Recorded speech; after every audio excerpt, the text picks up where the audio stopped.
Hello भाई लोग, जय हिंद। तो ठीक है, आप लोग अच्छे होंगे ऐसा आशा करते हैं हम। तो आज सेट नंबर 8 होगा और प्रश्न संख्या 41 से होगा, 41 से लेकर 70 तक जो डेली होता है। तो प्रश्न संख्या 41 को पढ़ते हैं। कहता है 1 से समाप्त होने वाली पूर्ण वर्ग संख्याओं के वर्गमूलों का अंतिम अंक क्या होगा। देखिए, कहता है 1 से समाप्त होने वाले पूर्ण वर्ग संख्या, जैसे पूर्ण वर्ग मतलब वर्ग संख्या, वैसी वर्ग संख्या जो 1 से समाप्त होता है, तो उसका वर्गमूल का अंतिम अंक क्या होगा। इसे मान लेते हैं 121, लास्ट समाप्त क्या हो रहा है 1 से, 81 समाप्त हो रहा है 1 से, है ना। तो बोल रहा है इस तरह की संख्याओं का वर्गमूल जो होगा उसका अंतिम अंक क्या होगा। तो इसका दो आंसर होगा। एक तो जैसे इसका वर्गमूल कीजिएगा 121 का तो 11 होगा, तो लास्ट अंक क्या बना 1, और एक 81 है तो 81 का जब आप वर्गमूल कीजिए, इसका वर्गमूल कीजिएगा तो हमारा बनेगा 9। इसी तरीके से 361 में भी देखिए वर्ग संख्या है, लास्ट में 1 है, इसका वर्गमूल कीजिएगा तो बनेगा 19। कोई दिक्कत नहीं। एक संख्या है 441, लास्ट में 1 है, वर्ग कीजिएगा तो क्या बनेगा इसका वर्गमूल 21। तो इस तरीके से हमको समझ में आया कि मात्र 2 ही संख्याएं हैं जिसके वर्ग करने पे जो अंक बनता है उसका अंतिम अंक भी 1 होता है। वो कौन कौन है, एक तो खुद 1 है और एक 9 है। तो 1 या 9 दोनों में से कोई हो सकता है। तो ऑप्शन ए में देखिए लिखा हुआ है 1 या 9, तो यही हमारा उत्तर होगा। चलिए प्रश्न संख्या 42 को छोड़ देते हैं, 43 को देखते हैं। कहता है 60 व्यक्ति किसी दीवार को बनाने में 36 दिन लगाते हैं। काम का छठा हिस्सा पूरा होने पर 1/4 श्रमिक काम छोड़कर चले जाते हैं। काम को पूरा करने में कुल मिलाकर कितने दिन का समय लगेगा। देखिए, कहता है 60 व्यक्ति किसी काम को 36 दिन में करते हैं। तो 60 व्यक्ति 36 दिन में करते हैं, तो सबसे पहले कुछ काम मान लेते हैं। तो 60 व्यक्ति 36 दिन में करते हैं तो कुल काम हो गया 60 × 36, टोटल काम क्या हो जाएगा 60 × 36, ऐसा मान लेते हैं, ठीक है। अब कहता है काम का छठा हिस्सा पूरा होने पर, तो काम का छठा हिस्सा देखिए टोटल काम ये रह गया 60 × 36। तो कहता है छठा हिस्सा पूरा होने पे, तो छठा हिस्सा पूरा होगा तो काम का छठा हिस्सा तो 1/6, तो कितना काम पूरा होगा, तो 6 से भागा देंगे, 6 × 6 = 36 और 60 × 6 क्या हो गया 360 काम। तो 360 काम पूरा होने पर तो सबसे पहले देखते हैं कि 360 काम को करने में कितना दिन लगा। तो 360 काम को करेगा कई व्यक्ति, देखिए दे रखा है आदमी की संख्या कितना है 60, तो 60 व्यक्ति करेगा 360 काम को, तो कई दिन लग जाएगा, है ना।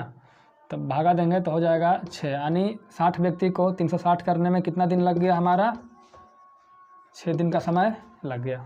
यहाँ तक क्लियर है। अब कहता है देखिए 1/4 तो काम हो गया। जब 1/4 काम हो गया मतलब टोटल 60 × 36 काम है, उसमें से 360 काम हो गया, तो शेष काम कितना बचा। तो यहाँ से एक काम करेंगे, इसको गुना कर लेंगे और उसमें से 360 घटा देंगे तो हमारा शेष काम आ जाएगा। और दूसरा तरीका है शेष काम निकालने का। देखिए कोई भी चीज़ का कहता है 1/6 भाग समाप्त हो गया। जब 1/6 भाग समाप्त हो गया तो बचा कितना, तो 6 में से 1 समाप्त हो गया तो बचा कितना 5/6। तो कहने का मतलब हुआ कि अगर पूरा काम हमारा 60 × 36 है तो इसका एक मतलब छठा भाग, तो छठा भाग समाप्त हो गया, मतलब 1/6 भाग समाप्त हो गया, तो बचा कितना काम 5/6 भाग काम बचा हुआ है, ठीक है। और काम बचा हुआ इसको काटेंगे तो 6 × 6 = 36, तो हमारे पास हुआ 60 × 6 = 35। हमारे पास इतना काम अभी बचा हुआ है। अब कहता है इस काम को करने के लिए कितना आदमी करेगा। कहता है 1/4 श्रमिक काम छोड़कर चला गया। तो 1/4 श्रमिक काम छोड़कर चला गया तो जो बचा हुआ है वही तो करेगा। तो टोटल श्रमिक कितना है 60, श्रमिकों की संख्या 60 का 1/4 चला गया। तो वही बात है, जब 1/4 चला गया तो श्रमिक बचा कितना, तो 1/4 चला गया मतलब 4 में से 1 चला गया, तो बचा कितना 3/4, है ना। तो 3/4 कितना होता है, 4 से काटेंगे 15, 15 × 45 व्यक्ति या श्रमिक बचा हुआ है। अब इस शेष काम को शेष आदमी करेगा, है ना। इस शेष काम को शेष आदमी करेगा, यानी 60 × 30 काम को 45 आदमी करेगा, ठीक है। अब इसको काटिएगा तो कटेगा आपका 15 × 4 = 60, 15 × 3 = 45, 3 × 2 = 30, सब मिला के कितना दिन हो गया 40 दिन। देखिए तो सबसे पहले 6 दिन काम चला जो सब मिल के किया, फिर काम कितना दिन चला 40 दिन, जो कुछ आदमी नहीं किया, कुछ आदमी छोड़ के भाग गया, तो कुल कितना दिन लग गया 40 और 6 46 दिन लग गया। तो पूछता है काम पूरा कुल मिलाकर कितनों दिनों में पूरा होगा, तो 46 दिन में पूरा होगा, ठीक है। चलिए भैया अगला प्रश्न है 44। कहता है किसी घर को बनाने के लिए 42 व्यक्ति द्वारा 75 दिन का समय लगता है। अगर इसी काम को 28 व्यक्ति 90 दिन करे तो कितना भाग पूरा होगा काम का। देखिए कहता है कि 42 व्यक्ति जो है वो 75 दिन में इस काम को पूरा कर लिया, तो टोटल काम इसको यहाँ मान लेते हैं एक व्यक्ति एक दिन में एक काम करता है, तो 42 व्यक्ति 75 दिन में, तो गुना हो जाएगा, टोटल काम हो गया। अब कहता है इसी काम को 28 व्यक्ति करना शुरू किया और 90 दिन तक किया, है ना। तो बोल रहा है कितना भाग हो गया है, पूरा काम है, अरे पूरा काम नहीं है, तो ये जो काम किया गया है इस काम का कितना भाग है, तो इसको ऊपर लिखते हैं 28/90 और बटे क्या हो जाएगा 42/75। ऐसा क्यों लिखते हैं, डाउट है पूछिएगा, एक अलग वीडियो में बताएंगे। 14 दूनी 28, 14 तिया 42, 3 से काटेंगे 30 तिया 90, तो यहाँ से हमारा हो गया 30 दूना 60 बटे 75, 15 से काटेंगे 15 को 60, 15 पचे 75, क्या हो गया 4/5 हो गया। ठीक है, चलिए कोई दिक्कत नहीं है। एक प्रश्न और कहता है, अगला देखते हैं, प्रश्न संख्या 45 कहता है प्रभात एक निश्चित गति से 240 किलोमीटर की दूरी तय करता है। 240 किलोमीटर की दूरी तय करता है एक निश्चित गति से, गति नहीं दे रखा है। कहता है यदि वह प्रत्येक घंटे 3 किलोमीटर अधिक तेज़ गति से साइकिल चलाता है तो वह गंतव्य स्थान तक पहुंचने में 4 घंटे कम समय लेता है, तो उसका वास्तविक गति बताइए। इसको हम दो तरीके से करेंगे, आपको जो पसंद आएगा उसको फॉलो कीजिएगा। पहला है, देखिए कहता है 240 किलोमीटर दूरी है, तो डिस्टेंस हमारा दे रखा है 240 किलोमीटर, और गति पूछ रहा है, तो हम मान लेते हैं गति बराबर x किलोमीटर पर घंटा। कोई दिक्कत? तो कहता है कि अगर ये x किलोमीटर प्रति घंटा से चलता है, ठीक है, और उसके बाद तो कुछ समय लगता होगा, उसके बाद जब 3 किलोमीटर प्रति घंटा स्पीड बढ़ा देता है तो समय 4 घंटा कम लगता है, मतलब इस स्पीड से समय ज़्यादा लगता है, और अगला जो 3 किलोमीटर बढ़ाने के बाद समय कम लगता है। तो इसमें समय कितना लगता है हमारा, तो इसमें जो समय लगता है, समय बराबर दूरी बटे चाल यानी 240/x। फिर कहता है जब इसी 240 किलोमीटर चलने के लिए यहाँ x की जगह x+3 कर दो, यानी नया गति 3 जोड़ दो, तो देखिए इसमें ज़्यादा समय लगा, इसमें कम लगा, तो जो इसका डिफरेंस है वो 4 घंटे का है। तो बताएं, तो आप इसको सोल्व कर लेंगे। 240 यहाँ भी, 240 यहाँ भी, 240 कॉमन लेंगे तो यहाँ बचेगा 1/x माइनस 1/x+3 बराबर 4 घंटा है। हटाइए घंटा को, इस 4 को देखिए, इसको इधर भेजिएगा 240 को, तो बटे हो जाएगा 240। यहाँ से क्या होगा, एलसीएम लेंगे तो हो जाएगा x × x+3, x से कटेगा, यहाँ होगा x+3 और माइनस x बराबर काटेंगे तो 4 से, तो 4 एकम 4, 4 छक 24, 1/60। कोई दिक्कत, x से x कट जाएगा। अब इसको ऊपर भेजिएगा तो हो जाएगा x × x+3 बराबर 60 × 3 कितना हो जाएगा 180। अब अगर x का मान 15 12 रखते हैं तो x+3 कितना हो जाएगा 15, तो 12 × 15 180 होता है। तो कहता है वास्तविक गति, तो वास्तविक गति हमारा x है, तो वास्तविक गति कितना है x बराबर कितना, तो 12 किलोमीटर प्रति घंटा। एक तरीका हो गया। दूसरा तरीका है, हम पिछले सेट में एक फार्मूला बताए थे कि जो डिस्टेंस बराबर होता है वो होता है s × s+3 बटा डिफरेंस ऑफ स्पीड गुने डिफरेंस ऑफ टाइम, बताए थे, याद भी होगा। तो यहाँ से डिस्टेंस कितना दे रखा है 240 किलोमीटर, s क्या है स्पीड है, तो s स्पीड को यहाँ x मान लेते हैं, तो x+3 हो जाएगा। ठीक है, डिफरेंस ऑफ स्पीड का डिफरेंस कितना है, तो एक x है, x+3 है, डिफरेंस कितना का 3 का, गुना टाइम, समय का डिफरेंस कितना है 4 घंटे का, दोनों यात्रा में 4 घंटे का डिफरेंस है। अब बस हो गया, इसको लिखेंगे, इस सबको इधर भेज दीजिए, तो 240 × 3 हो जाएगा। देखिए इसको हटाइए, इसको काट दीजिए, 4 छक 24, तो हमारा बचा x × x+3 बराबर 60 या 180। x का मान क्या रखेंगे, तो 12, तो x+3 का मान क्या हो जाएगा 15, तो 12 + 15, 12 × 15 180 होता है। तो यहाँ से x का मान कितना आया 12 किलोमीटर प्रति घंटा, तो यही तो मान के चले थे, दिक्कत है। चलिए आगे करते हैं। चलिए भैया, प्रश्न संख्या 46 कहता है स्थिर जल में रजनी 7 घंटे में 135 किलोमीटर की नाव चला सकती है। देखिए स्थिर जल है तो जल का तो कोई गति नहीं रहा, तो गति किसका है, केवल नाव का। तो कहता है जो बोट का, तो कहता है जो बोट है वो 135 किलोमीटर 5.5 घंटे में जाती है, तो 135 किलोमीटर जाती है 7.5 घंटे में, तो 7.5। कोई दिक्कत?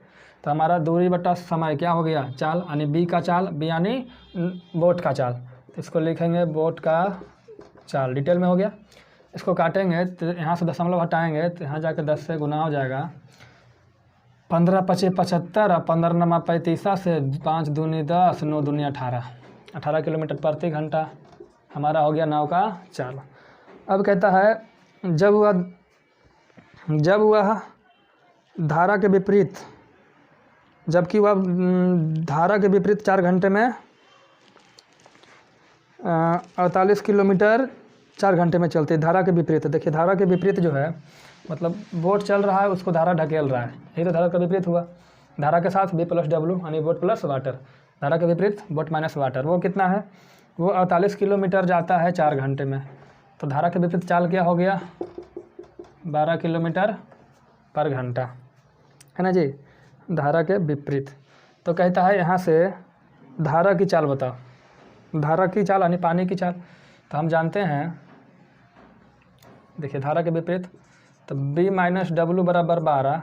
अब B का मान कितना है, देखिए तो यहाँ से लिखेंगे W को इस साइड भेजेंगे तो W इधर हो जाएगा प्लस में, तो W बराबर B - 12, है ना जी। W बराबर क्या हो गया, B - 12। चलिए इधर ही लिखते हैं B - 12। तो B का मान कितना, 18। तो 18 - 12 बराबर W। तो W बराबर कितना हो गया, 12 - 18, 6 किलोमीटर प्रति घंटा। दिक्कत है कहीं, कहीं दिक्कत नहीं है। चलिए अगला प्रश्न है, कहता है निम्नलिखित एक्सप्रेशन का मान क्या होगा। तो एक्सप्रेशन को सोल्व करना है, आप लोग इसको कर लेंगे, फिर भी हम बता दे रहे हैं शॉर्टकट में इसको कैसे करना है। पूरा लिख करके नहीं करना है डिटेल में। लिखता है 72 भागा 38 - 30 - 31 - 60 भागा 4 × 5। यही हमारा प्रश्न है। देखिए इसको कैसे करेंगे, कैसे करेंगे। देखिए सबसे पहले ब्रैकेट का काम करेंगे, तो पहले भागा देंगे, इसको भागा देंगे तो हमारा क्या बनेगा, 15। जब 15 बचेगा तो यहाँ बचा 15, अब 15 हो गया, पहले गुना करेंगे, है ना, भागा के बाद गुना, तो 15 पचे कितना हो गया, करने के बाद 75। अब 31 में से 75 घटाएंगे तो हमारा यहाँ से लेके यहाँ तक क्या बनेगा, 31 में से 75 घटाएंगे तो पहले माइनस होगा। अब 5 में से 1 गया 4, 7 में से 3 गया 4, क्या बना 44, ठीक है। अब इसका बात करेंगे तो 30 आएगा और माइनस, तो माइनस माइनस प्लस हो जाएगा, तो हो जाएगा 30 और माइनस माइनस प्लस 44। तो 30 + 44 कितना हो जाएगा, 4, 74 हो जाएगा, ठीक है। तो यहाँ तक का तो बात हो गया 74। अब देखिए 38 - 74 होगा, तो जब 38 - 74 करेंगे, 38 और -74 तो माइनस हो जाएगा। कोई दिक्कत है, सबसे पहले माइनस होगा क्योंकि कम से बेसी घट रहा है। 14 में से 8 गया 6, यहाँ हो जाएगा 6, 6 में से 3 गया 3, 36, ठीक है। अब बचेगा 72 भागा मतलब बटा -36, तो -36, 36 दूना 72, तो क्या बचा -2, हमारा हो गया उत्तर, ठीक है। चलिए भैया अगला जो प्रश्न है, P/√540 = √240/P। इसमें कहता है P का मान ज्ञात करें। तिरछा गुना करेंगे तो क्या हो जाएगा जी, P × P P² बराबर, जब ये दोनों गुना होगा तो 240 और गुने 540 एक ही में आ जाएगा। कोई दिक्कत नहीं। देखिए इसको कैसे सोल्व करेंगे, इसको तोड़ना होगा तो कैसे तोड़ेंगे।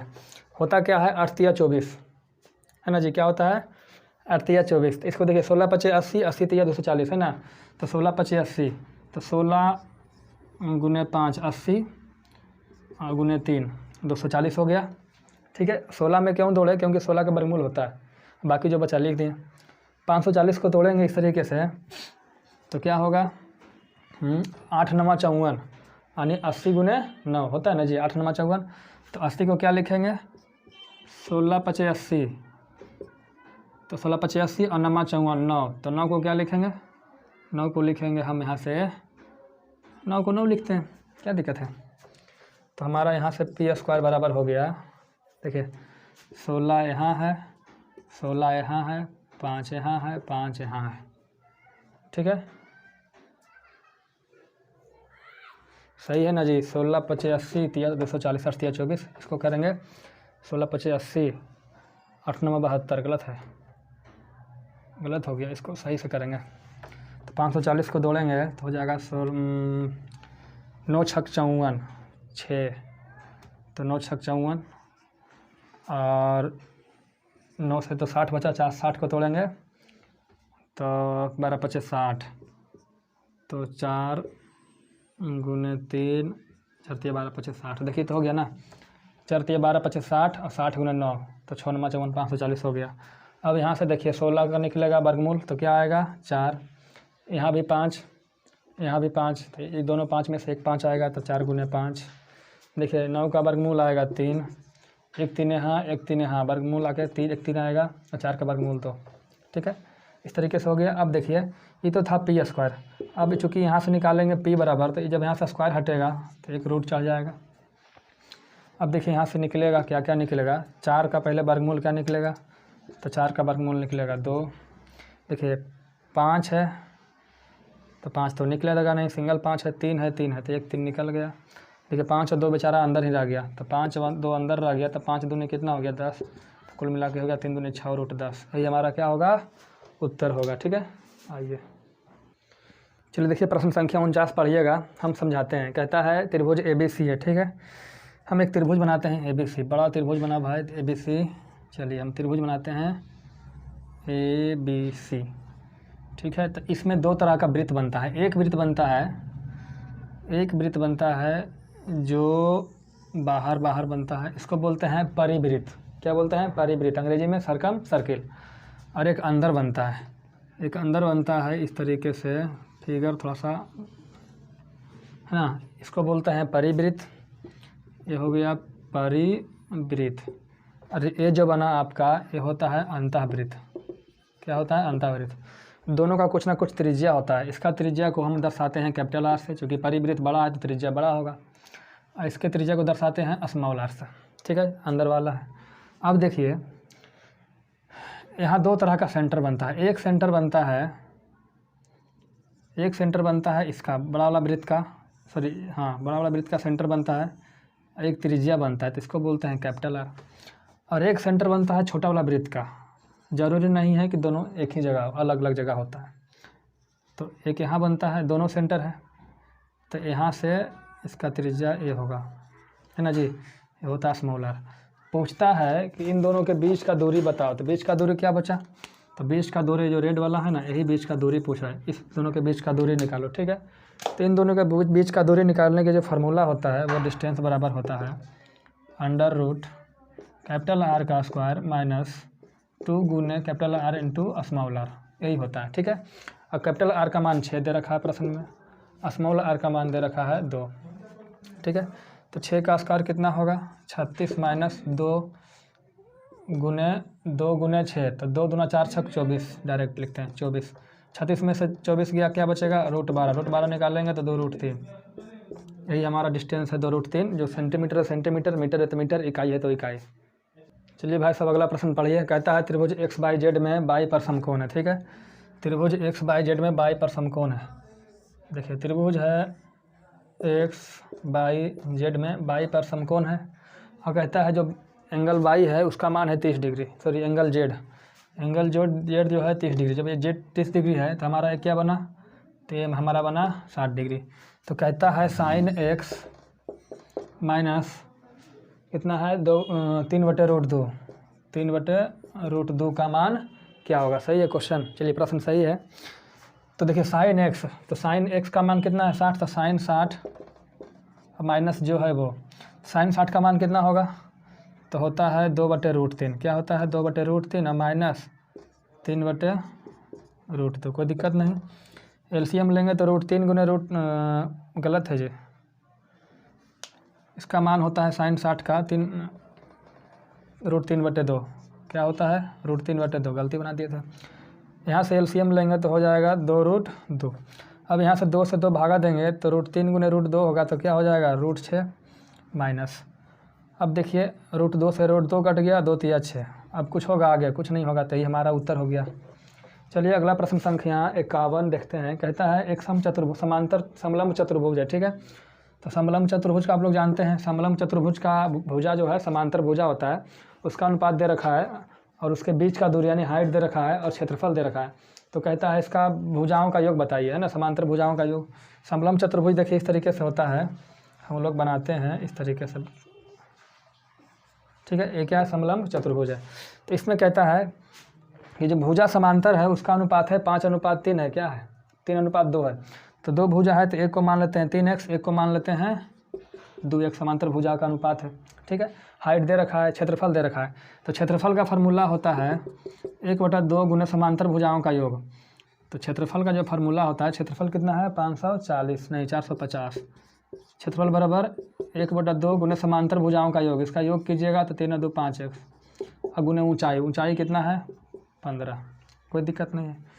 अब यहाँ से निकालेंगे तो 15 से काटेंगे तो 15 या 45, 3 और 1 0।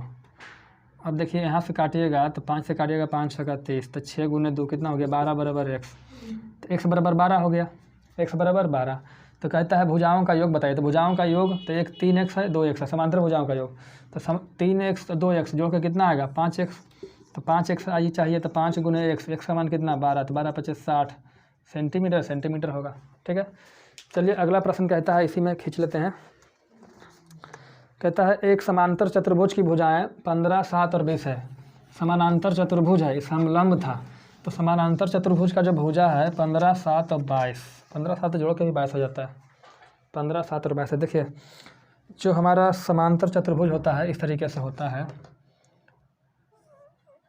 देखिए समांतर चतुर्भुज है, एक समांतर चतुर्भुज है। तो इसका जो है 15 है, 7 है, इसका विकर्ण दे रखा है 22 सॉरी। ठीक है, तो कहता है समांतर चतुर्भुज का क्षेत्रफल बताइए।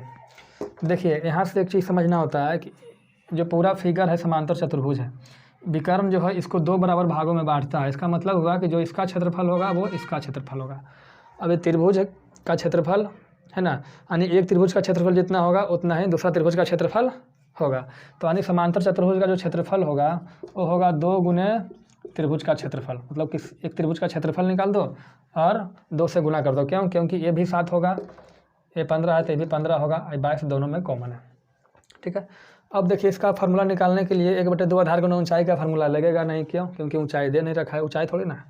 तो अब क्या करेंगे, इसको हम सबसे पहले निकालेंगे हीरो के फार्मूला से। तो हीरो के फार्मूला में हमें चाहिए होता है एस बराबर क्या होता है तीनों भुजाओं का योग बटे 2, जोड़ेंगे तो 42 और 42 बटे 2 आएगा आपका 21। और क्षेत्रफल बराबर फार्मूला होता है अंडर रूट एस का मान कितना है 21 इंटू एस माइनस ए, तो एस माइनस 15, 21 माइनस 15 कितना हो गया 6, इंटू एस माइनस बी, 21 में से 7 जाएगा कितना हो जाएगा 14 7 21, और एस इंटू सही है ना जी, लिखा हुआ गलत नहीं ना है, 15 7 20 है भैया, 22 नहीं है 20 है। ठीक है, तो 15 कितना 21 में से 20 गया 6, कोई दिक्कत नहीं। इसको देखिए तोड़ेंगे, देखिए कैसे तोड़ेंगे इसको, चलिए तोड़ लेते हैं एक बार। इसको लिखेंगे 3 गुने 7, 6 को रहने देते हैं क्योंकि 6 का पेयर मिल चुका है। 14 को लिखेंगे 2 गुने 7, कोई दिक्कत नहीं। अब यहाँ से लेंगे तो हो जाएगा, गलती कर दिए का 21 माइनस 21 में से 15 गया, 15 6 21, 21 में से 7 गया, 7 दूनी 14 7 21, और 21 में से 20 जाएगा, गलती लिख दिए देखिएगा जी, 21 हो गया एस माइनस ए, 21 में से 15 गया 6, 21 में से 7 गया, और 21 में से 20 जाएगा, 1 बचेगा। यहाँ क्या होगा 1 होगा, इसको मिटाते हैं तो हमारा जो बना इसको क्या लिखेंगे 7 या 21, इसको तोड़ेंगे 7 गुने 3, इसको तोड़ेंगे 2 गुने 3, इसको तोड़ेंगे 2 गुने 7। अब देखिए पेयर लगेगा, 3 का पेयर 3 के साथ तो 1 3 बाहर आएगा, 2 का पेयर 2 के साथ तो 1 2 बाहर आएगा, 7 का पेयर 7 के साथ एक साथ बाहर आएगा। तो 2 6 7 42, यानी इस त्रिभुज का क्षेत्रफल कितना हो गया 42, तो इसका भी क्या होगा 42। तो कुल क्षेत्रफल कितना हो जाएगा, तो 42 गुने 2 चाहे 42 जोड़ 42, तो इस तरीके से यहाँ से बना 2 गुने 42 बराबर 42 है 84 सेंटीमीटर स्क्वायर या मीटर स्क्वायर, जो भी है लिख देंगे। ठीक है, चलिए आते हैं आगे। चलिए कहता है एक हथकड़ी का अंकित मूल्य 1600 रुपये, हथकड़ी है, इसका जो मार्क प्राइस है वो है 1600 रुपये। कहता है इसमें वो 2 क्रमागत छूट देता है, पहला 10% का और दूसरा 1% का। उसके बाद इसका कीमत हो कितना जाता है 1224 रुपया। तो पहला 10% का छूट देता है, तो अगर पहला हम 10% का छूट देंगे, तो पहला अगर 10% का छूट देंगे तो 10% कितना घटेगा, तो इसका 10% हो जाएगा 160। तो 1600 में 160 घटाएँगे तो हमारा बचेगा 1340 नहीं 1440, क्या बचेगा 1440, 1500 1600, इसका इतना कीमत हो गया। अब कहता है इसमें हम कुछ छूट दिए, कितना दिए नहीं बताया, और छूट देने के बाद जो इसका कीमत हो गया वो हो गया 1224 रुपया। 1224 रुपया सही है ना जी, 1224 बिल्कुल सही है, 1224 रुपया। तो कहता है इस पर डिस्काउंट कितना मिला था हमें यही बता दीजिए। चूँकि डिस्काउंट निकालना है तो देखना है, डिस्काउंट परसेंट निकालना है। तो डिस्काउंट कितना का है देखिए, तो 10 में से 4 गया 24 है, 10 में से 4 गया 6, और यहाँ बचा 3 में से 2 गया 1, और 3 में से यहाँ बच गया 216। गलत है, 10 में से 4 गया 6, 3 में से 2 गया 1, 14 में से 12 गया 216 रुपये का छूट मिला। अब देखिए 216 का छूट मिला किस पे, 1440 पे। तो 100 पे कितना, यही तो डिस्काउंट परसेंट होता है ना जी। तो 1440 है, इसको लिखते हैं ढंग से, 0 से 0 कट गया, 4 से काटेंगे तो 4 5 20, 4 चौक 16, 4 से काटेंगे तो 4 तिया 12, 4 छक 24 है ना, 18 दूनी 36, 18 तिया 54, 3 से यहाँ कोई क्या हो गया, 3 दही के 30/2 बराबर 15%। क्वेश्चन में इसको बोल रहा था यहाँ 1% का डिस्काउंट दिया, तो कितना परसेंट का डिस्काउंट हो गया, 15% का। दिक्कत है, ठीक है। चलिए भैया प्रश्न संख्या 54 है, कहता है एच तथा डब्लू का मासिक आय का अनुपात। देखिए एच और डब्लू 2 आदमी हैं, इसका जो मासिक आय का अनुपात है वो है 4:3, ठीक है। तो इसको आय को मान लेते हैं 4x और 3x, कोई दिक्कत। और उसका जो खर्च है यानी एक्सपेंस का अनुपात दे रखा है 3:2, 3:2, तो इसको हम मान लेते हैं 22, तो ये भी हो जाएगा 22, ठीक है। काटेंगे तो अनुपात हो जाएगा ना जी, बिल्कुल सही। कहता है यदि उनमें से प्रत्येक ने 600 रुपये बचाया तो डब्लू का आय बताया। देखिए 4x में से 3x, 4x कमाया, 3y खर्चा किया, तो इसके पास कितना बचा 600। इसके पास घटाने के बाद कितना बचा 600, वही ना, घटाने के बाद क्या बचता है हमारा बचत, ठीक है। तो हमारे पास 2 समीकरण हो गया, एक समीकरण तो हो गया 4x - 3y बराबर 600, एक होगा 3y भैया 3x - 3x - 2y बराबर 600, कोई दिक्कत नहीं। पूछता क्या है डब्लू का आय, तो डब्लू का आय पूछ रहा है, मतलब x रखना है, तो x रखना है तो y हटा देंगे, ठीक है। तो y को बराबर कर लेंगे, तो बराबर करने का तरीका जो क्या है, इसमें 2 से गुना कर देंगे तो 6 हो जाएगा, इसमें 3 से गुना कर देंगे, इसमें 2 से गुना करेंगे तो इधर भी 2 और इधर भी 2, इधर 3 से भी, इधर से भी 3 से। देखिए अब क्या करेंगे, माइनस करेंगे, यहाँ माइनस हो जाएगा, यहाँ प्लस हो जाएगा, यहाँ माइनस हो जाएगा, ये दोनों कट जाएगा। तो 4 दूना 8x में से 9x जाएगा तो क्या बचेगा -x, 6 दूना 1200 में से 1800 जाएगा तो क्या बचेगा -600। तो x बराबर क्या हो गया 600। तो कहता है डब्लू का इनकम बता, तो डब्लू का इनकम हमारा यही है, डब्लू का इनकम कितना है 3x, तो 3 और x का मान 600, कितना बन गया हमारा 1800 रुपया डब्लू का इनकम बन गया। कहीं प्रॉब्लम है, कहीं प्रॉब्लम नहीं है। चलिए देखिए अगला प्रश्न कहता है कि एक कक्षा में परीक्षा में लड़कियों का औसत 73 है, लड़कियों का औसत कितना है 73 है, और लड़कों का औसत 71 था, ठीक है। देखिए लड़का है लड़की है, तो पहले गर्ल्स है फिर बॉय है, ठीक है। तो कहता है कि लड़कियों का औसत 73 है, तो लड़कियों का औसत कितना है 73, लड़कों का औसत कितना है 71, और जब सब मिला दिया तो औसत कितना हो गया इसका 71.8, ठीक है। देखिए अब घटाएंगे तो यहाँ हो जाएगा, इससे ही घटेगा, 71 है भैया, तो 0.8 अनुपात, इसको घटाएंगे तो हो जाएगा 1.2, 0.0 से यहाँ से पॉइंट हट गया, तो 4 दूनी 8, 4 तिया 12 यानी 2:3। इसका मतलब क्या हुआ, इसका मतलब हुआ कि इसमें अगर लड़कियां 2 है तो लड़के कितना है 3। तो कहता है लड़कियों का प्रतिशत बताओ, लड़कियों का प्रतिशत, तो लड़की है कितना 2, कक्षा में लड़कियों का प्रतिशत, तो कक्षा में 2 लड़की है, कक्षा में कुल कितने विद्यार्थी, तो 3 लड़का 2 लड़की 5 विद्यार्थी, तो 100 में कितना, काट देंगे तो आएगा 40%, ठीक है। चलिए नॉन स्टॉप चलते रहेंगे। कहता है यदि लागत मूल्य, प्रश्न संख्या 56 है, लागत मूल्य विक्रय मूल्य का 95% है तो उसके आधार पर लाभ का प्रतिशत क्या होगा। देखिए भैया 95% का मतलब होता है 95/100, इसका मतलब होता है 19 × 95 = 20 × 100, ठीक है। कहता है लागत मूल्य जो है बिक्री मूल्य का 95% है। तो लागत मूल्य जो डिपेंड करता है बिक्री मूल्य पे, यानी विक्रय मूल्य पे। तो विक्रय मूल्य मानना पड़ेगा। तो मान लेते हैं विक्रय मूल्य अगर 20 है तो 20 का 95% 19 क्या होगा हमारा लागत मूल्य। अब देखिए भैया, किसी को लागत मूल्य मतलब क्रय मूल्य। अब 19 में खरीदे हैं, 20 में बेचे हैं, तो लाभ कितना का होगा। तो लाभ हो गया कितने का, 1 का लाभ। 1 का लाभ कितना पे, तो 1 का लाभ हो गया हमारा 19 पे। तो 100 पे कितना, तो क्या हो जाएगा 100/19। ठीक है, 19 है तो 19 × 5 = 95, दशमलव 5 पर 0 50, 19 दूना 38, 38 12 19 5.26 जो भी होगा यही होगा, इसी के आसपास यही हमारा क्या होगा प्रतिशत लाभ होगा। ठीक है, चलिए कहता है एक विक्रेता ने अपनी वस्तु का 3/4 भाग 24% लाभ पे बेच दिया। अगला प्रश्न संख्या 57 है। तो मान लेते हैं उसके पास 100 वस्तु है, 100 वस्तु को वो ख़रीदा 100 रुपया में। तो एक वस्तु को 1 रुपया में, ठीक है, 100 वस्तु ख़रीदा 100 रुपया में। तो कहता है जो 100 वस्तु है इसमें से 3/4 भाग को, तो 3/4 भाग 100 का कितना होगा, तो 100 का 3/4 करेंगे तो हो जाएगा 75। आप कर लीजिएगा, 75 वस्तु को कितना परसेंट लाभ पे बेच दिया, 24% लाभ पे बेच दिया।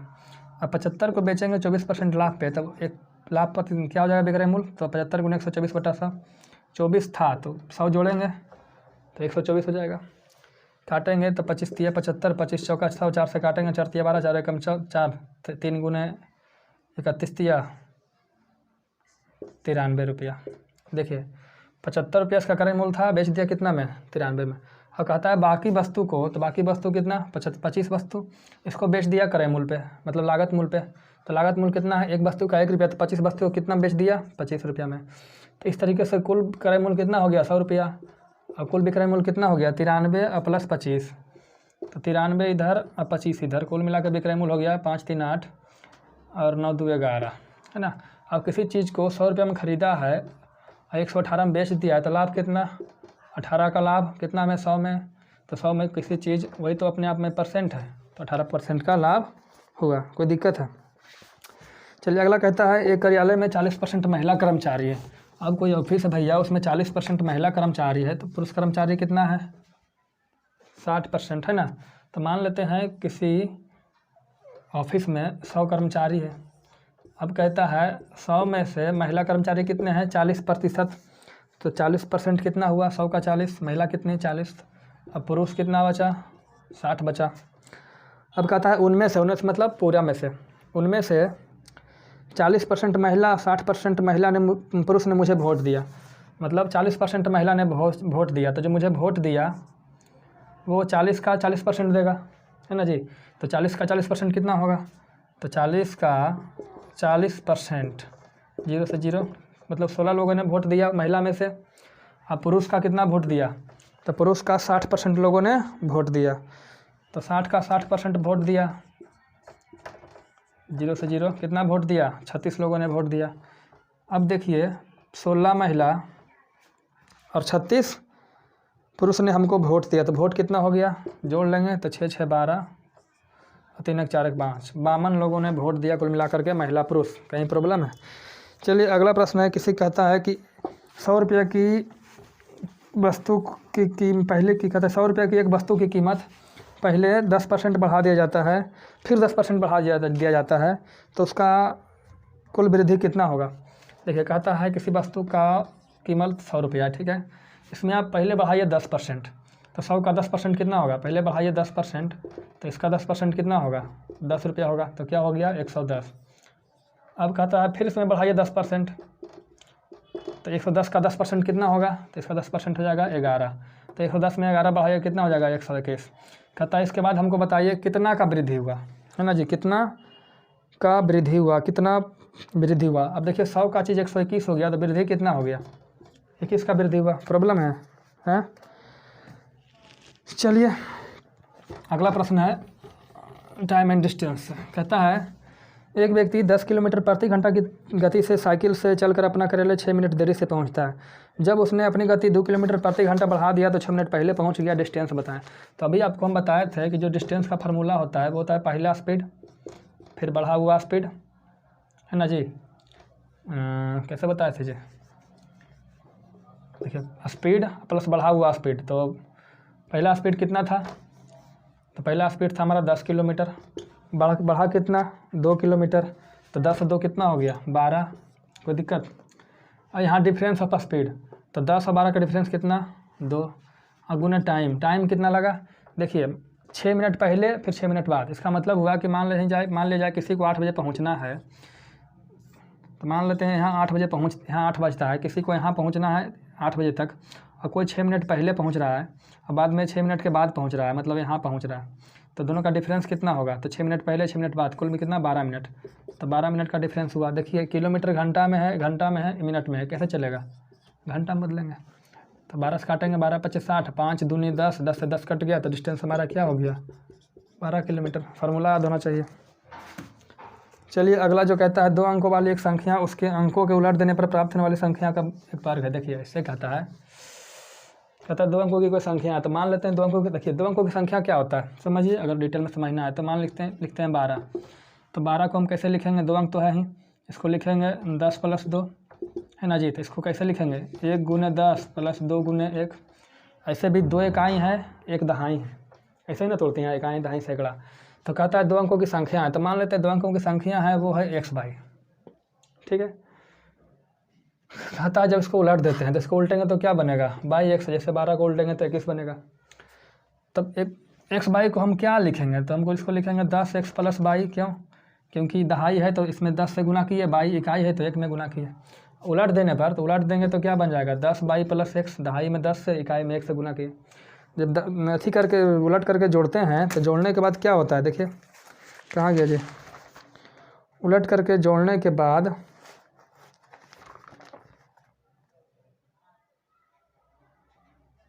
देखिए कहता है उलट के जोड़ने वाली संख्या, इसका जो योग है एक वर्ग है, तो इसको जोड़ लेंगे तो 10x 11x और 10 बाई 11 बाई 11x + बाई। अब कहता है जो संख्या है वो वर्ग है। अब बताइए भैया 11 है, यहाँ पे कुछ संख्या दे दे n, और कहेगा इसमें क्या से गुना करें कि वर्ग हो जाएगा, तो हम जानते हैं 11 में 11 से गुना कीजिएगा तबे ना वर्ग होगा, यानी इस n का मान कितना होगा 11 होगा, यानी यहाँ से x + बाई का मान भी कितना होगा 11 होगा, कितना होगा 11 होगा। तो यहाँ से समझेंगे कि x + बाई का मान भी 11 होगा, तब ना 11 × 11 वर्ग बनेगा, है ना। अब देखिए x + बाई का मान 11 होगा तो x का मान कुछ और होगा, बाई का मान कुछ और होगा, कुछ भी हो सकता है। तो क्या क्या हो सकता है अनुमान लगाइए, x का मान क्या क्या हो सकता है, बाई का मान क्या क्या हो सकता है, जोड़ के 11 आना चाहिए। तो बोलिएगा भैया सबसे पहले x का मान अगर 1 रखते हैं तो बाई का मान 10 होगा, 10 × 1 11 हो जाएगा। अब सोचिए आप ही कोई संख्या है 12 1 2, तो 2 अंक का बना, तो 1 अंक इसमें 1 अंक इसमें। अब आप 2 अंकों की संख्या है, इसमें 1 अंक ले रहे हैं, इसमें 2 अंक ले रहे हैं, तो अंक कितना बन जाएगा 3 हो जाएगा, ये तो गलत है। तो इसमें से 10 नहीं लेंगे, 1 डिजिट का होना चाहिए, तो 1 नहीं लेंगे, 2 लेंगे तो यहाँ 9 हो जाएगा, 9 2 11 हो गया ना, 1 डिजिट का है। फिर 3 लेंगे तो 8 हो जाएगा, इसे 2 3 4 5 6 7 8 9, यहाँ 9 8 7 6 5 4 3 2, जोड़ के देख लिए सब 11 आएगा। तो कहता है कितना पेयर संभव है, कितनी संख्याएं है ना, मतलब उलट देने के बाद वर्ग है, तो इस प्रकार कुल संख्याएं कितनी है, तो देखिए 1 2 3 4 5 6 7 8 संख्याएं संभव है। ऑप्शन नंबर शायद हाँ डी होगा। चलिए कन्फर्म। अगला देखिए कहता है किसी संख्या को 24 से भाग देने पर शेषफल 16 आता है। किसी संख्या को 24 से भाग दीजिए तो 16 आएगा, शेषफल 16 आता है। देखिए कहता है कोई संख्या है भैया, यहाँ संख्या क्या है नहीं पता, इसको 24 से भाग दीजिए तो भाग देने के बाद जो यहाँ पर बचता है वो 16 बचता है। क्या बचता है 16। सबसे पहले संख्या क्या होगा, तो संख्या क्या होगा, अगर 1 से लगा होगा तो 24 से कम 24 16 कितना हो जाएगा, तो 24 से कम 24 16 संख्या हो जाएगा 40। और कहता है इस संख्या को जब हम कहाँ गया जी 12 से भाग देते हैं, तो 12 से भाग दीजिए, ठीक है, तो क्या हो जाएगा इसका शेषफल, तो 12 3 36, 3 बार में कटेगा और शेषफल क्या होगा रिमेनिंग हो जाएगा 4, 12 36 4 40, ठीक है। अब आपको बताते हैं ऐसा नहीं है कि आप यहाँ 1 ही ले सकते हैं, यहाँ 2 भी ले सकते हैं, तो भी हमारा रिमाइंडर 4 ही आएगा। यहाँ कुछ भी लेकर के देखिए रिमाइंडर क्या आएगा 4 आएगा। आप यहाँ 0 भी लीजिए तो भी आएगा, देखिए 0 लीजिएगा 24 × 0 क्या हो जाएगा 0, और 0 में 16 जोड़ेंगे 16, 16/12, रिमाइंडर हमारा 4 ही बचेगा, ठीक है। चलिए अगला प्रश्न है दो संख्याओं का लघुत्तम समापवर्त एलसीएम 48 है और दोनों संख्याएं 2 और 3 है। अब भैया दो संख्या है तो उसका अनुपात कितना है 2 और 3, तो इसको मान लेते हैं 2x, इसको मान लेते हैं 3x। अब इसका एलसीएम निकालना है तो एलसीएम निकालने के लिए क्या करते हैं, क्या करते हैं, 2x को लिखेंगे 2 गुने x, 3x को लिखते हैं 3 गुने x। सबसे पहले जो मैच करता है उसको उठाते हैं, तो मैच कर गया x, और जो मैच नहीं किया सबको उठा लेते हैं। देखो मैच किया दोनों में 2 गो, तो इसमें से एक लेंगे, और जो मैच नहीं किया उसको पूरा ले लेंगे, तो x गुने 2 गुने 3, तो एलसीएम कितना आया 2 तिया 6x। एलसीएम है कितना, एलसीएम है आपका 48, तो 6x बराबर 48, तो x बराबर क्या होगा 6 8 48, x बराबर 8 हो गया। तो कहता है उन दोनों संख्याओं का योग क्या होगा, संख्याओं का योग, तो इतनों का योग बताइए। तो ये पहले संख्या निकाल लेंगे, एक संख्या x बराबर 8, तो ये संख्या क्या होगा 8 दूनी 16, ये क्या होगा 8 तिया 24, इसका योग पूछ रहा है तो जोड़ दीजिए 16 24 40 होगा। डाउट है। चलिए अगला कहता है, अगला जो है आपका, चलिए रोक करके लिख लेते हैं प्रश्न। चलिए भाई साहब देखिए, कहता है इसका आंसर क्या होगा, उत्तर बताइए, है ना। देखिए सबसे पहले हम आपको बता दे रहे हैं जो कल का सेट किए होंगे उसको, हम उसको परिमेय करना सिखाए थे, आप लोग को परिमेय करना सिखाए थे तो वो डिटेल में था, और शॉर्ट बताए थे कि इसका वर्ग कीजिए तो 2 का वर्ग कितना होगा, √2 का वर्ग 2 और 1 का वर्ग 1, दोनों का डिफरेंस लिखिए, तो 2 1 का डिफरेंस 1। अगर डिफरेंस 1 आता है, देखिए यहाँ वर्ग कीजिए डिफरेंस 1 1 1, जब हर जगह वर्ग करने के बाद डिफरेंस 1 आ जाए तो एक बार श्योर मानिए कि नीचे कुछ नहीं आएगा, केवल ऊपर चला जाएगा और इसका साइन चेंज हो जाएगा। साइन चेंज होने का मतलब है कि √2 रहेगा और 1 भी रहेगा, यहाँ प्लस का केवल माइनस हो जाएगा और नीचे कुछ नहीं बचेगा, ठीक है। तो इसी में सब, इसमें भी वही हाल होगा, तो √3 हो जाएगा माइनस √2 हो जाएगा, यहाँ से हो जाएगा plus √4 minus √3 dot dot dot, ठीक है। चलिए डॉट डॉट डॉट, इसको थोड़ा सा आगे ले लेते हैं, इसको करेंगे तो हो जाएगा √100। देखिए भैया प्लस में है, ये भी प्लस में है, माइनस √99। कोई दिक्कत, कोई दिक्कत नहीं। अब एक बात समझिएगा, थोड़ा सा समझने योग्य बात यहाँ पे है कि देखिए यहाँ पर 100 + 99, देखिए 2 1 3 2 4 3, 199, मतलब एक ज़्यादा एक कम, तो इसके पहले कहीं ना कहीं ऐसे हो सकता है कि नहीं, ऐसा हो, कैसा हो, देखिए देखिए 3 स्टार्ट हुआ 3 ख़त्म हुआ, तो 3 ख़त्म हुआ 3 स्टार्ट हुआ, 99 ख़त्म हुआ 99 स्टार्ट होगा, तो √99 माइनस √98, ऐसा होगा कि नहीं होगा, होगा। तो ऐसा होगा तो इसका परिमेयकरण करेंगे तो यहाँ क्या बनेगा, मान लेते हैं ऐसा है, तो ये बन जाएगा, यहाँ सॉरी प्लस होना चाहिए क्योंकि प्लस है, तो √99 माइनस √98, ठीक है। और इसका करेंगे तो क्या हो जाएगा √100 माइनस √99 परिमेयकरण करने के बाद। अब देखिए कटेगा, देखिए 2 जो है यहाँ √2 प्लस में है, माइनस में है, कट गया। देखिए 3 जो है कट गया, मतलब अपने जो है एक जो संख्या है अपने चौथे डिजिट से कट रहा है। ये देखिए 1 2 3 तीसरे डिजिट से कट रहा है, 1 2 3, ये भी तीसरे डिजिट से कट रहा है। देखिए 98 जो है 98 99 से कट रहा है, ठीक है। जो 98 है ये भी कहीं ना कहीं से कट जाएगा, ठीक है, ऐसे दे भी नहीं रखा है, तो 98 देखिए 99 तो है कि कट जाएगा फिक्स है, और 98 भी कट जाएगा, 98 दे भी नहीं रखा है, लेकिन हम आपको साबित करके बताएं कि 99 भी क्या होगा, कट जाएगा। तो जब 99 भी कट जाएगा कहीं ना कहीं से पीछे वाला संख्या से, तो यहाँ क्या बचा 100, यहाँ क्या बचा 1, तो बचा -1 प्लस √100, 100 का वर्गमूल क्या होगा 10, 10 में से 1 गया, उत्तर हो गया 9। चलिए अगला प्रश्न कहता है ए की क्षमता, कहता है ए बी की तुलना में बेहतर कामगार है, मतलब ए की क्षमता बी से दोगुना है। बहुत ईजी सवाल है भाई लोग। कहता है ए की क्षमता बी से दोगुना है, तो देखिए बात हो गया ए और बी, तो ए की क्षमता बी से दोगुना है, तो ए की क्षमता मान लेते हैं, ए की क्षमता 1 है, मतलब एक काम करता है 1 घंटा में या 1 दिन में 1 मिनट में, तो बी की क्षमता क्या होगा, दोगुना है 2 है। कहता है दोनों मिलकर किसी काम को 14 दिनों में करते हैं, ठीक है, किसी काम को 14 दिनों में करते हैं, तो 14 दिन में किया, दोनों मिल गए, एक दिन में कितना काम, 2 1 3 काम, तो कुल काम कितना हो गया 14 गुने 3। अब कहता है ए उसी काम को अकेले कितना दिन में करेगा, कौन ए। अब देखिए टोटल काम 14 गुने 3 हो गया, और ये डेली काम कितना करेगा 2 के हिसाब से, तो कितना दिन लग जाएगा, 2 × 14 7 21, 21 दिन लगा दिया, ये दिक्कत है। चलिए आगे, चलिए भैया लगे रहना है, छोड़ना नहीं है, छोड़िएगा पीछे छूट जाइएगा। कहता है एक मोटरसाइकिल चालक 192 किलोमीटर की दूरी 32 किलोमीटर प्रति घंटे की चाल से चलता है। अब बताइए डिस्टेंस दे रखा है, गति दे रखा है, तो इसका हम चाल निकाल सकते हैं। तो चाल बराबर क्या होता है, दूरी बटे समय। दूरी कितना है, 192 किलोमीटर की दूरी, गति कितना है, 32 का गति है। तो इसका दूरी है, गति है, तो यहाँ से समय निकाल लेंगे। समय बराबर दूरी बटे चाल, तो काटेंगे 32 है ना जी, 6 बार में कट जाएगा, यानी 6 घंटा लगा इसको, 6 घंटा, HOUR आवर है ना। तो कहता है एक मोटरसाइकिल चला है ना, तय करता है क्या घंटा लगा, 6 घंटा लगा, हम बता रहे हैं निकाल करके, क्वेश्चन में नहीं है। कहता है मोटरसाइकिल चालक के चलने के बाद, मोटरसाइकिल चालक चल दिया, ठीक है, जैसे ही चला उसके 2.5 घंटे बाद वहाँ से एक कार चलना शुरू किया, मारुति, और आधा घंटा पहले पहुँच भी गया। तो बताइए मारुति का चाल कितना होगा। तो सबसे पहले बात बताइए भैया, डिस्टेंस तो दोनों कंडीशन में बराबर होगा। पहले भी डिस्टेंस कितना था, 192 किलोमीटर था, अब भी होगा, ठीक है। अब बात रहा क्या निकालना है, गति। तो गति निकालना है कार का, तो गति बराबर क्या होता है, तो चाल बराबर दूरी बटे समय।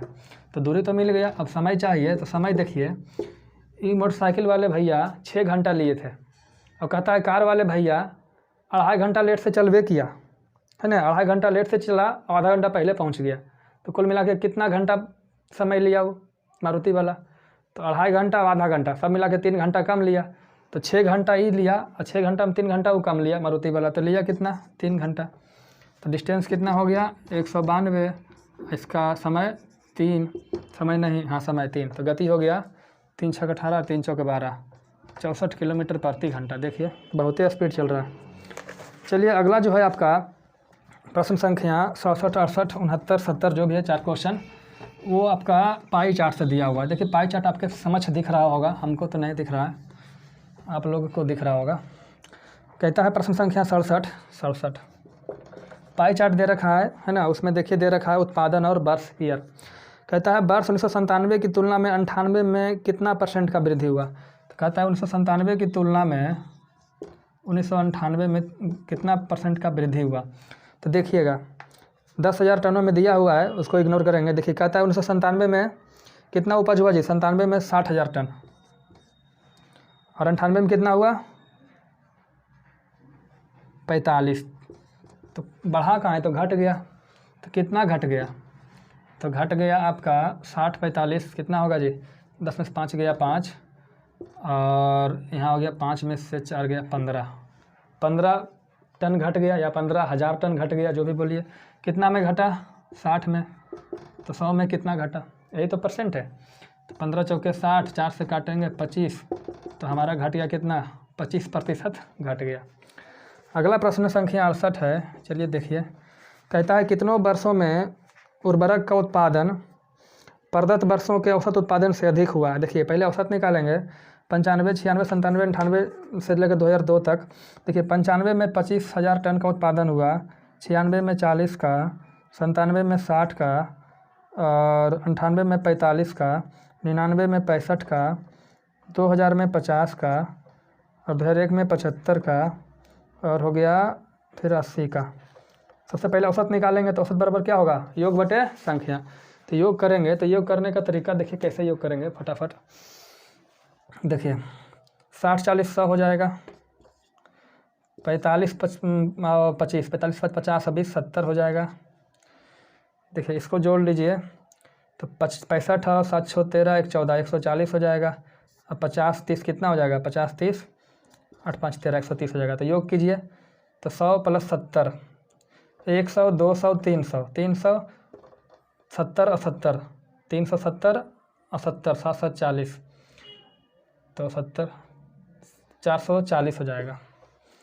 तो 4, 3, 7, 70, 70, 140, 240, 340, 440, 440 हज़ार टन हो गया। कितने वर्षों में, तो 1, 2, 3, 4, 4 दूनी 8 वर्षों में। तो इसका औसत यही ना होगा जी, योग बटे संख्या। तो औसत कितना हो गया, 8 से भागा देंगे, 8, 5, 40, 8, 5, 40, 55,000 टन औसत हो गया। अब देखिए कौन कौन वर्ष में 55,000 टन से बेसी उत्पादन हुआ। तो 55,000 टन से कौन कौन वर्ष में ज़्यादा उत्पादन हुआ, तो देखिएगा एक है 1997 में, 1997 में कितना उत्पादन हो गया, 60,000 टन, देखिए अधिक है, तो एक ये आंसर ही होगा। फिर 1999 में देखिए, 1999 में कितना उत्पादन हुआ, 99 है ना जी, 97 हो गया, 99 में उत्पादन हो गया आपका 65, ये भी 55 से अधिक है। फिर हो गया 2001 और फिर 2002 में, 2002 में यहाँ उत्पादन हो गया आपका 75,000 टन, यहाँ हो गया 80,000 टन। ठीक है, चलिए 2 प्रश्न और रहा। देखिए भैया प्रश्न कहता है किस वर्ष अपने पिछले वर्ष के उत्पादन में जो आपका उत्पादन है सबसे अधिक रहा, किस वर्ष, है ना। देखिए ऑप्शन से बनाते हैं, 4 ऑप्शन है। तो मान लेते हैं 2002, तो 2002 में देखते हैं तो 2002 से पहले क्या था 2001 में उत्पादन कितना हुआ 75 का। तो 2005 में 75 का उत्पादन हुआ और 2002 में उत्पादन हो गया 80 का। कितना का 80 का। तो कितना का वृद्धि हुआ 5 का वृद्धि हुआ कितना पे 75 पे। तो 100 पे कितना, तो 25 या 75, 25 का 100, तो 20/3% का वृद्धि हुआ। ठीक है, सर्वाधिक कह रहा है। एक आगे और निकालते हैं, बी को देखते हैं 2001। तो 2001 को देखेंगे 2000 की तुलना में, तो 2000 में उत्पादन हुआ था 50 का, 2001 में 75 का। तो बढ़ा कितना 25 बढ़ा कितना में 50 में, तो 100 में कितना 50 दूना 100, कितना परसेंट बढ़ गया 50%। तो यहाँ से तो ऑप्शन फेल कर गया, इससे ज़्यादा हो गया। अब देखें इससे भी ज़्यादा कोई है क्या। अब देखिएगा 96 में, तो 96 में उत्पादन हुआ 40 का और 95 में 25 का। अब 95 में 25 का उत्पादन हुआ, 96 में 40 का, तो कितना बढ़ गया 15 बढ़ गया कितना पे पिछले वाले पे यानी 25 पे। तो 100 पे कितना, तो 25 चौका 100, 15 चौके 60% बढ़ गया। लीजिए इससे ज़्यादा ही बढ़ गया, ये भी खत्म हो गया हमारा। अब बच गया कौन 97 में भी इसी तरह से कैसे निकाल लेंगे। तो 97 से पहले 96 था, तो 96 में हुआ था 40 और 97 में 60, तो बढ़ा कितना, तो 40 से 60 हो गया, तो 20 बढ़ा कितना पे 40 पे। तो 100 पे कितना, 20 दूना 40 और 2 से काटेंगे 50 दूना 100, 50%। सबसे ज़्यादा कहाँ रहा 60% यानी 97 में। हमारा उत्तर नंबर सी होगा। चलिए एक प्रश्न और कहता है वर्ष यहीं बनाते हैं, वर्ष 1996 1996, अरे ज़्यादा बड़ा हो गया यार, 96 प्लस 1997 अनुपात 95 98 2000। 1995 कर दो, फिर 98 कर दो, ईयर है, और फिर 2000 ईस्वी में इसका अनुपात बताओ। तो इतना ईजी है। देखिए 96 97 हुआ था कितना, उसको जोड़ लेंगे, और 95 98 और 98 और 2000 में कितना हुआ था उत्पादन, उसको जोड़ लेंगे, और रेशियो निकालना है भैया, अनुपात निकाल लेंगे। इतना तो कर ही सकते हैं। चलिए ठीक है, तो आप लोग को बहुत बहुत धन्यवाद। फिर मिलते हैं अगले वीडियो में, तब तक के लिए जय हिंद जय भारत।